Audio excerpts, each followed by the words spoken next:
Antes de empezar, me gustaría pedirles un pequeño favor. Estoy esforzándome mucho para alcanzar la meta de 1000 suscriptores, una cifra que tiene un significado muy especial para mí. Por favor, pulsen el botón de suscribirse al canal. Es solo un clic, pero es una motivación enorme para que siga creando vídeos. Muchísimas gracias a todos. La noche en que Eliza Crane fue expulsada de Hadley's Crossing, la temperatura ya había bajado de cero, y la primera helada fuerte de 1937 se arrastraba por las colinas de West Virginia como un verdugo lento y silencioso. Tenía 15 años, iba descalza, aferrando un saco de flores que contenía todo lo que poseía en este mundo. 2 libros, una manta de lana con un agujero en el centro, una navaja de bolsillo que su padre le había dado antes de que la mina se lo llevara, y un puñado de frijoles secos que le había robado a su propia tía del pantry. Robado. Esa era la palabra que usaba la tía Mabel, la palabra que todo el pueblo parecía ansioso por creer. Pero Eliza no había robado nada, simplemente había hecho lo que siempre hacía.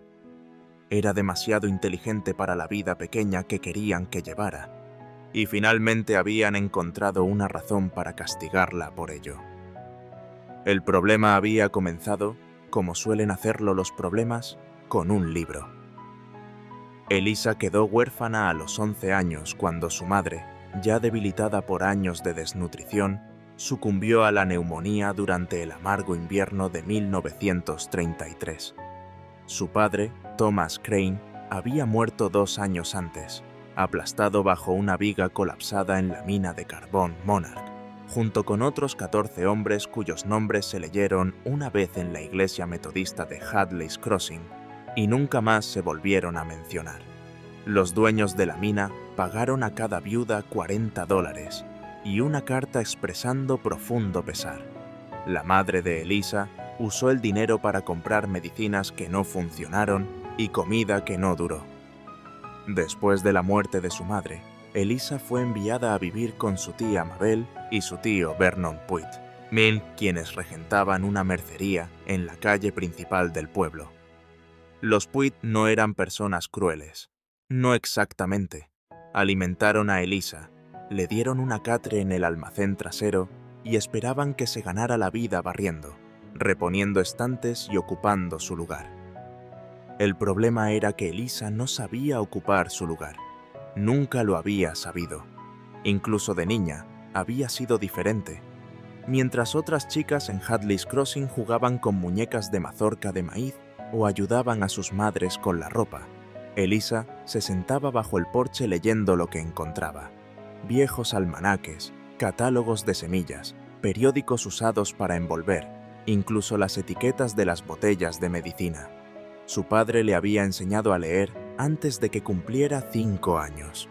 Sentado a su lado en la mesa de la cocina con un trozo de lápiz y un trozo de papel marrón, y trazando letras mientras la estufa de carbón hacía tic-tac y crepitaba en la esquina. «Tienes una mente como un arroyo después de la lluvia, Eliza», le había dicho una vez. «Simplemente sigue moviéndose. Nunca dejes que nadie la represione». Nadie en Hadley's Crossing entendía qué hacer con una chica así. Los otros niños la llamaban chica de los libros y profesora, y no de forma amable. Las mujeres del pueblo susurraban que era rara, que su madre había leído demasiado durante el embarazo y que eso había afectado a la niña. La señora Harrowby, que regentaba la oficina de correos y se consideraba la autoridad moral del pueblo, le dijo una vez directamente a la tía Mabel: «Esa chica tiene ideas por encima de su posición, y las ideas por encima de tu posición son como malas hierbas en un jardín. Ahogarán todo lo útil si no las arrancas a tiempo». La tía Mabel lo intentó. Limitó la lectura de Eliza. Le asignó tareas adicionales. Le dijo repetidamente que las chicas que hacían demasiadas preguntas terminaban solas y miserables, y que cuanto antes Eliza aprendiera a ser útil en lugar de curiosa, mejor estaría. Pero Eliza no podía dejar de ser curiosa más de lo que podía dejar de respirar. Cuando tenía 14 años, descubrió una caja de viejos boletines agrícolas en la parte trasera de la tienda de su tío. folletos publicados por el Servicio de Extensión Estatal sobre composición del suelo, rotación de cultivos, cultivo de raíces y técnicas de cultivo en clima frío. Los habían enviado a la tienda para su distribución, pero nadie en Hadley's Crossing los había querido nunca. Eliza leyó cada uno de ellos, algunos 3 y 4 veces. Comenzó a experimentar en el pequeño trozo de tierra detrás de la tienda, intentando cultivar lechuga en noviembre, usando un marco frío que había construido con madera de desecho y una ventana rota. Funcionó. La lechuga creció. Y ese fue el comienzo de todos sus problemas, porque cuando Eliza le mostró a su tía las crujientes cabezas verdes de lechuga que crecían en pleno invierno, la tía Mabel no se maravilló. No le preguntó cómo lo había hecho Eliza. Miró el marco frío, miró la lechuga, miró la ventana rota y dijo: «Te llevaste esa ventana del almacén sin preguntar». Estaba agrietada. Eliza dijo: «Nadie la estaba usando». Ese no es el punto. El punto es que crees que las reglas no se aplican a ti. Y entonces llegó la noche que lo terminó todo. El 17 de octubre de 1937, la hija de la señora Hargrove, Patricia, se informó que un frasco de miel y una bolsa de azúcar habían desaparecido de la tienda Puit. Eliza había estado atendiendo el mostrador esa tarde. Patricia dijo que había visto a Eliza poner algo debajo del mostrador, aunque no podía decir exactamente qué. Fue suficiente. En un pueblo donde la gente ya sospechaba de una chica que leía demasiado y hacía demasiadas preguntas, fue más que suficiente. La tía Mabel no le pidió la versión de Eliza. El tío Vernon miró al suelo. La señora Hargrove se paró en el umbral de la tienda con los brazos cruzados y dijo: «Lo he estado diciendo durante años. Esa chica es un problema. Recoge tus cosas». La tía Mabel dijo: «Quiero que te vayas por la mañana». Eliza miró a su tía y a su tío, y al círculo de vecinos que se habían reunido, y vio algo que nunca olvidaría. No ira, no odio, sino alivio. Estaban aliviados de tener una excusa para deshacerse de ella. Ella siempre los había hecho sentir incómodos simplemente siendo quien era. Y ahora finalmente podían dejar de fingir lo contrario. No esperó hasta la mañana. Empacó su saco de flores y salió a la noche helada de octubre. Si quieres descubrir cómo una chica descalza de 15 años sobrevivió a un invierno de West Virginia sola y construyó algo tan extraordinario que el mismo pueblo que la expulsó algún día vendría rogando por su ayuda. Suscríbete a este canal y dime en los comentarios desde dónde estás viendo, porque lo que Eliza Crane creó en esas montañas cambió no solo su vida, sino las vidas de cientos de personas durante generaciones. Los primeros 3 días casi la matan. Eliza caminó hacia el norte, lejos de Hadley's Crossing, siguiendo viejos caminos madereros que serpenteaban hacia las montañas. No tenía ningún plan más allá de poner distancia entre ella y las personas que la habían descartado. Las noches eran brutales. Dormía debajo de salientes de roca y en troncos huecos, temblando tan violentamente que le dolían los dientes. Comió los frijoles secos crudos porque no tenía forma de cocinarlos, y masticó corteza de abedul y desenterró raíces silvestres que reconoció por sus lecturas, achicoria y bardana y los últimos restos marchitos de las hojas de diente de león del otoño. En la segunda noche llovió. Lluvia fría, implacable, empapadora que encontró cada hueco en su manta y cada grieta en la repisa de roca debajo de la cual se había arrastrado. Por la mañana, sus dedos estaban blancos y rígidos y no sentía los pies en absoluto. Sabía con la clara calma que a veces acompaña al peligro real que si no encontraba un refugio adecuado al día siguiente, moriría. Fue el arroyo lo que la salvó. Había estado siguiendo un estrecho arroyo cuesta arriba, buscando un manantial o un saliente más profundo cuando notó algo extraño. El agua estaba tibia, no caliente, no humeante, pero notablemente más cálida que el aire gélido. Siguió el agua tibia río arriba, abriéndose paso entre matorrales de rododendros y trepando por rocas cubiertas de musgo, hasta que dobló una curva y se detuvo. Ante ella, excavada en la ladera de una colina empinada, había una estructura como ninguna que hubiera visto jamás. Estaba parcialmente subterránea, construida en la propia pendiente, con una larga pared orientada al sur, hecha casi enteramente de vidrio. Vidrio viejo, ondulado y grueso, colocado en pesados marcos de madera que se habían erosionado hasta el color del hierro. El techo era de tierra y aserrín, cubierto de musgo y hierba silvestre, tan a fondo que desde arriba nunca se sabría que estaba allí. Una chimenea de piedra se elevaba desde un extremo, y cerca de la base de la pared de vidrio, el arroyo cálido emergía de una tubería incrustada en los cimientos. Era un invernadero subterráneo construido en la montaña. Elisa se acercó lentamente, medio esperando que estuviera ocupado, pero la puerta, de roble grueso, hinchada por la humedad, no se había abierto en mucho tiempo. Tuvo que apoyarse con el hombro, y se abrió con un gemido que resonó en la ladera. Adentro, el aire estaba cálido, no solo más cálido que afuera, genuinamente notablemente cálido.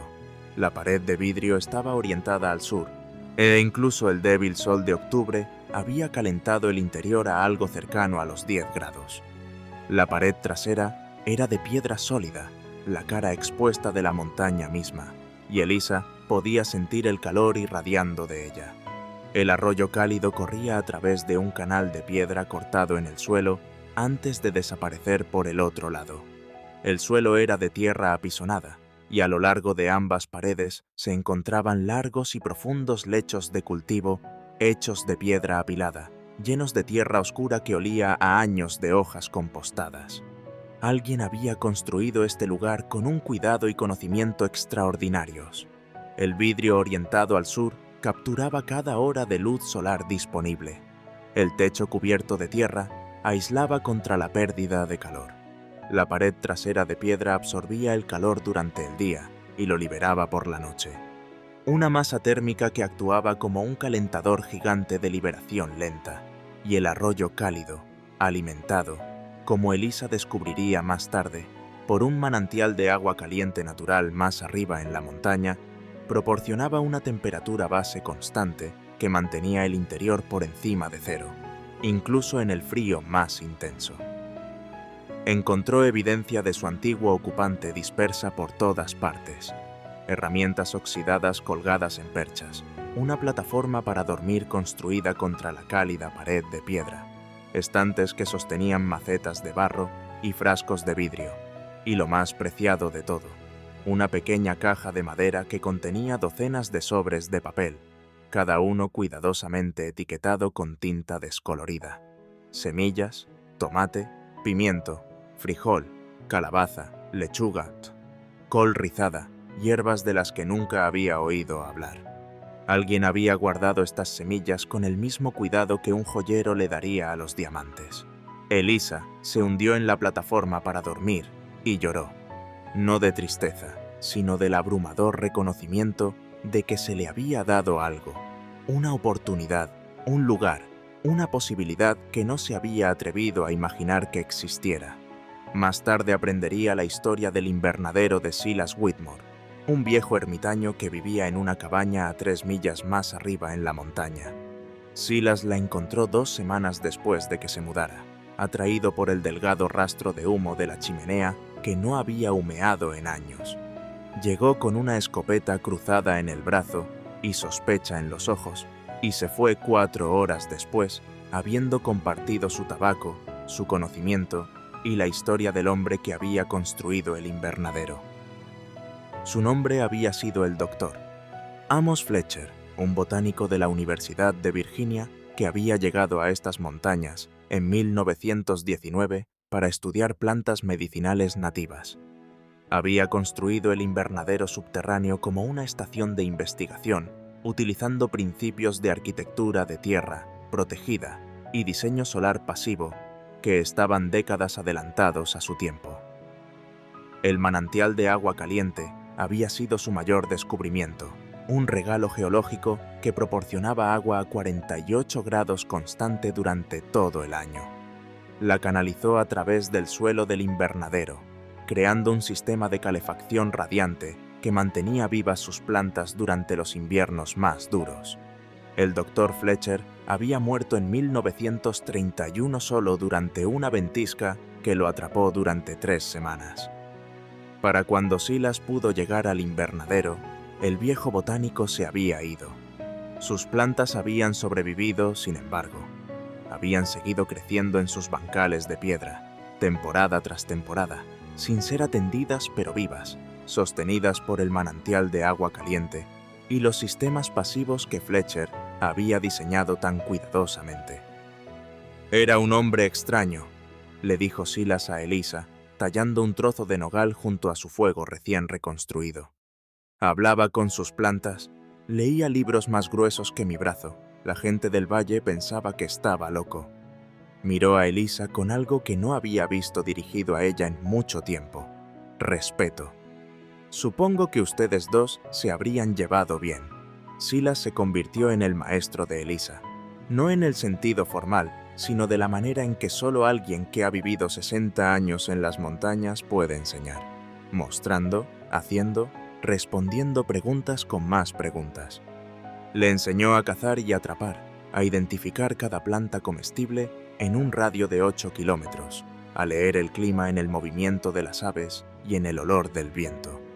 A cambio, Elisa compartió lo que había aprendido de las notas del Dr. Fletcher, que había encontrado en una lata impermeable debajo de su plataforma para dormir, diarios detallados que describían sus métodos de cultivo, sus experimentos con variedades resistentes al frío, sus observaciones sobre los ángulos de luz y la temperatura del suelo. Juntos, a lo largo de ese primer invierno, devolvieron la vida al invernadero. Elisa comenzó con las semillas que había encontrado. Plantó lechuga y col rizada en los bancales de piedra junto con espinacas y una variedad de hierbas tolerantes al frío. El agua tibia de manantial canalizada a través del suelo mantenía la temperatura del suelo a unos constantes 11 grados, lo suficientemente cálida para el desarrollo de las raíces incluso cuando el aire exterior descendía a 0. El vidrio orientado al sur captaba cada minuto del sol invernal y el enorme muro de piedra almacenaba ese calor, liberándolo lentamente durante la noche. En enero ya comía verduras frescas. En marzo tenía plántulas de tomate iniciadas en macetas de barro en el estante más cálido. Para cuando la laurel de montaña floreció en mayo, tenía una granja en funcionamiento. Pequeña, sí, pero productiva más allá de lo que jamás hubiera imaginado. Pero Elisa no se detuvo ahí. Nunca se detuvo. Esa primera primavera comenzó a expandirse, usando los diarios del doctor, Fletcher como guía y su propia experimentación implacable como combustible, construyó una segunda estructura de cultivo, un sistema de bancales en terrazas cortado en la ladera sur debajo del invernadero. Transportó piedras del lecho del arroyo, cientos de ellas, construyendo muros de contención que crearon superficies de plantación niveladas en la empinada ladera. Llenó las terrazas con hojas compostadas, limo del fondo del arroyo y la rica tierra negra que excavó debajo de troncos caídos. Diseñó un sistema de riego utilizando secciones ahuecadas de ramas de laurel de montaña, canalizando el agua del manantial cálido hacia abajo a través de las terrazas en una serie en cascada de pequeñas piscinas y canales. Cada terraza era ligeramente más cálida que la de arriba porque el agua tenía más tiempo para absorber el calor solar a medida que descendía. La terraza inferior, descubrió, se mantenía lo suficientemente cálida como para cultivar pimientos hasta bien entrado noviembre. Construyó una bodega de raíces en la ladera, utilizando los mismos principios de protección contra la tierra que el invernadero. Aprendió a conservar alimentos, secando frijoles y hierbas, almacenando verduras de raíz en capas de arena, fermentando repollo para hacer chucrut, utilizando una receta que encontró en uno de los diarios del Dr. Fletcher que había sido transmitida por colonos alemanes. Para su segundo año en la montaña Kai, Elisa producía más comida de la que podía comer sola. Fue entonces cuando tomó una decisión que definiría el resto de su vida. Comenzó a llevar cestas de verduras frescas montaña abajo a las pequeñas comunidades dispersas por los valles de abajo. No Hadley's Crossing, sino los pequeños asentamientos de familias demasiado pobres y remotas para tener acceso a alimentos frescos en invierno. No lo vendía, lo regalaba. Las familias de esos valles nunca habían visto lechuga fresca en enero. Nunca habían probado un tomate que no viniera de una lata. Los niños que habían crecido con pan de maíz, frijoles y cerdo salado, miraban las brillantes hojas verdes de espinaca como si vieran algo de otro mundo. La noticia se extendió lentamente al principio, luego con un impulso creciente, la forma en que todas las cosas notables viajan finalmente a través del testimonio de personas cuyas vidas han sido cambiadas. Una mujer llamada Martha Bowen, cuyo hijo menor había estado enfermo todo el invierno, le dijo a su hermana en el siguiente valle que una chica en la montaña estaba cultivando comida en pleno invierno y regalándola gratis. La hermana se lo dijo a su marido. El marido se lo dijo a su primo. El primo condujo su carretón de mulas 20 kilómetros para verlo por sí mismo. Para la primavera de 1940, la gente hacía la peregrinación montaña arriba regularmente. Venían por comida, sí, pero también venían por algo más. Venían a aprender. Elisa, ahora de 18 años, había desarrollado técnicas de cultivo que estaban años por delante de cualquier cosa practicada en la región. Enseñó a cualquiera que quisiera escuchar cómo construir marcos fríos, cómo compostar, cómo guardar semillas, cómo leer el suelo por su color y textura, cómo extender la temporada de cultivo en semanas usando nada más que piedras, vidrio y una comprensión de cómo se mueve el calor. Les enseñó de la manera que su padre le había enseñado, pacientemente, sin condescendencia, con la tranquila confianza de alguien que ha probado cada principio contra la realidad y lo ha encontrado sólido. Silas Whitmore murió en el invierno de 1941 pacíficamente en su cabaña con su perro a sus pies y fuego en la estufa. Le dejó a Elisa su tierra, 80 acres de bosque de montaña que conectaban con la propiedad del invernadero. En su testamento, escrito con mano temblorosa al reverso de un recibo de tienda de piensos, escribió a Elisa Crane, quien demostró que lo mejor que se puede cultivar es una persona en la que nadie creía. Fue el invierno siguiente, el invierno de 1942. Con la guerra rugiendo en el extranjero y jóvenes desapareciendo de cada valle y aldea en West Virginia, que Hadley's Crossing volvió a la vida de Elisa. El pueblo nunca había sido próspero, pero la guerra lo despojó de casi todo. Los hombres se fueron al ejército. La mina redujo sus operaciones. Los camiones de suministro que traían productos enlatados y harina a la tienda Puit llegaban cada vez con menos frecuencia y luego dejaron de llegar por completo. En febrero, las familias en Hadley's Crossing pasaban hambre. Los niños comían cuero de zapato hervido y gachas de bellota. Los viejos y los muy jóvenes comenzaron a debilitarse. Fue la tía Mabel, de todas las personas, quien hizo el viaje montaña arriba. Llegó a la puerta del invernadero una gris mañana de febrero, más delgada de lo que Elisa recordaba, con las manos en carne viva y agrietadas, su orgullo claramente en guerra con su desesperación.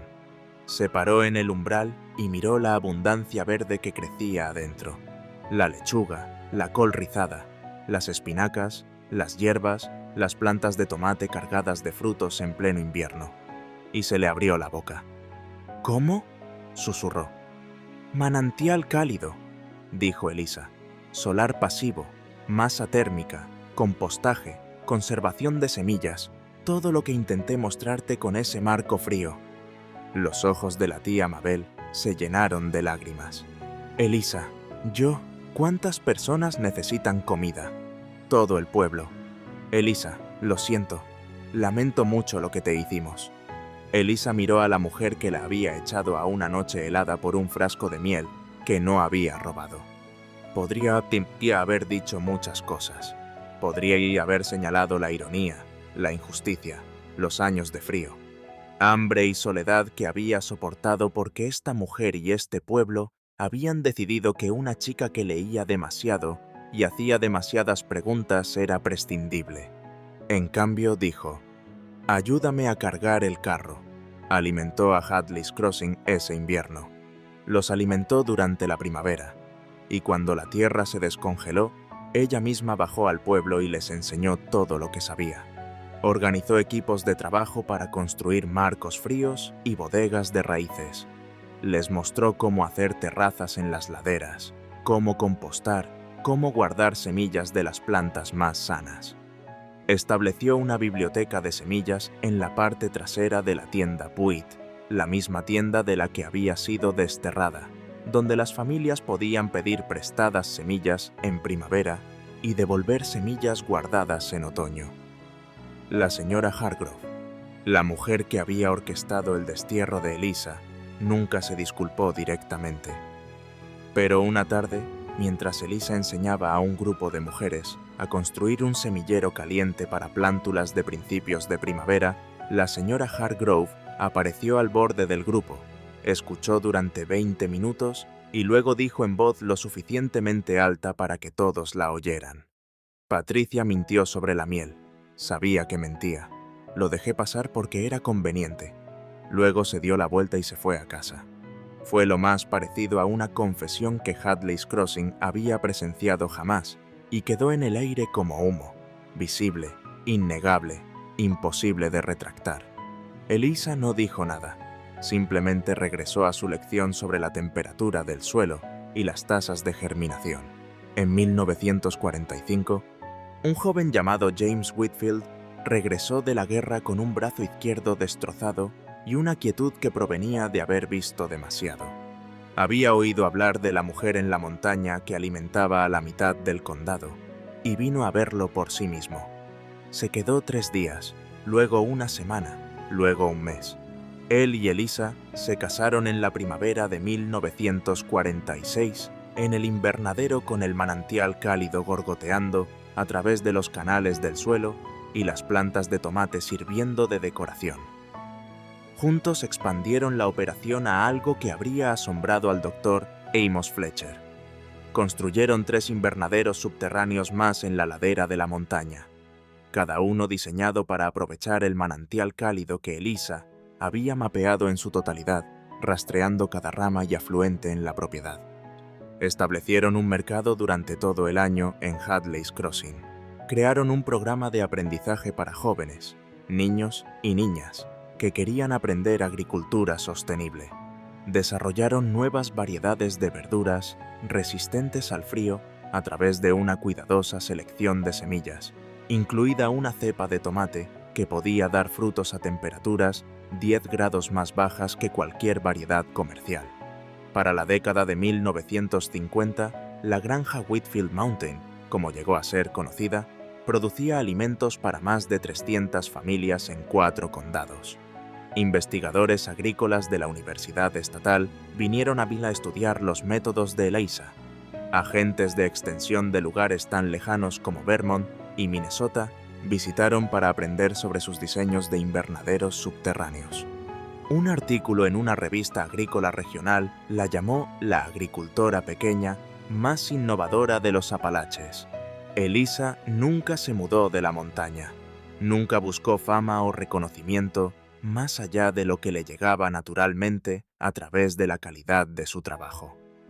Crió a 4 hijos, 2 hijos y 2 hijas, todos los cuales aprendieron a cultivar alimentos antes de aprender a leer, y todos los cuales aprendieron a leer antes de empezar la escuela. Insistió en ambas cosas, manos en la tierra y nariz en un libro, les decía. Ese es todo el secreto. Continuó enseñando hasta la semana en que murió. En una cálida tarde de septiembre de 1998, a la edad de 76 años, Eliza Whitfield se sentó en el banco de piedra fuera del invernadero original, el que había tropezado como una niña de 15 años, congelada, descalza y aterrorizada, 61 años antes, y cerró los ojos. James, que había muerto 2 años antes, siempre había dicho que ese banco era el lugar más cálido de la montaña. Fue encontrada allí por su hija menor, Clara, con el sol de la tarde en su rostro y un paquete de semillas de tomate guardadas en su regazo. Más de 400 personas asistieron a su funeral. Vinieron de cada valle y aldea, en un radio de 50 kilómetros. Vinieron de la universidad. Vinieron del servicio de extensión. Familias a las que había alimentado durante la guerra trajeron a sus nietos. Antiguos aprendices, ahora dirigiendo sus propias granjas en los Apalaches, condujeron durante la noche para estar allí. La granja Whitfield Mountain continúa operando hoy, dirigida por los nietos de Eliza, y un grupo rotatorio de aprendices que vienen de todo el país para aprender los métodos que desarrolló. El invernadero original todavía se mantiene en pie, todavía calentado por el mismo manantial que salvó la vida de una niña en 1937. La biblioteca de semillas que estableció ha distribuido más de 10.000 variedades de semillas a pequeños agricultores de toda la región. El tomate resistente al frío que desarrolló, conocido localmente como el Crane Red, en honor a su apellido de soltera, todavía se cultiva en jardines desde West Virginia hasta Maine. Y en la trastienda de lo que solía ser la tienda Puig's Drink Goods en Hadley's Crossing, ahora un centro comunitario, cuelga una copia enmarcada de esos viejos boletines agrícolas que lo empezaron todo. Los que nadie quería, los que una niña curiosa leyó 4 veces porque no podía dejar de pensar. ¿Qué habrías hecho si el mundo te hubiera dicho que tu curiosidad era un defecto? ¿Que tu hambre de conocimiento era un problema? ¿Que las mismas cualidades que te hacían extraordinaria eran las razones por las que no pertenecías? ¿Les habrías creído? ¿Te habrías encogido para encajar en el espacio que ellos tallaron para ti? ¿O habrías entrado en la oscuridad, en el frío, en lo desconocido, confiando en que en algún lugar había un lugar donde ser exactamente quien eres no era una carga, sino un regalo? Eliza Crane nunca intentó ser nadie más que quien era. No se encogió, no se disculpó, no buscó venganza contra las personas que la habían agraviado. Simplemente siguió creciendo, siguió aprendiendo, siguió construyendo, siguió alimentando a cualquiera que tuviera hambre, mereciera o no su generosidad. Y al hacerlo, demostró algo que cada persona que ha sido ridiculizada por ser diferente necesita escuchar. Las cosas que te hacen extraño son a menudo las mismas cosas que te salvarán. Y tal vez si eres lo suficientemente valiente y lo suficientemente terco, las cosas que salvarán a todos a tu alrededor también. Si esta historia resonó contigo, si alguna vez has sido el que no encajaba, el que hacía demasiadas preguntas, el que se negaba a dejar de esforzarse, suscríbete para más historias sobre personas comunes que lograron cosas extraordinarias. Porque el mundo nunca ha sido cambiado por las personas que hicieron lo que se les dijo.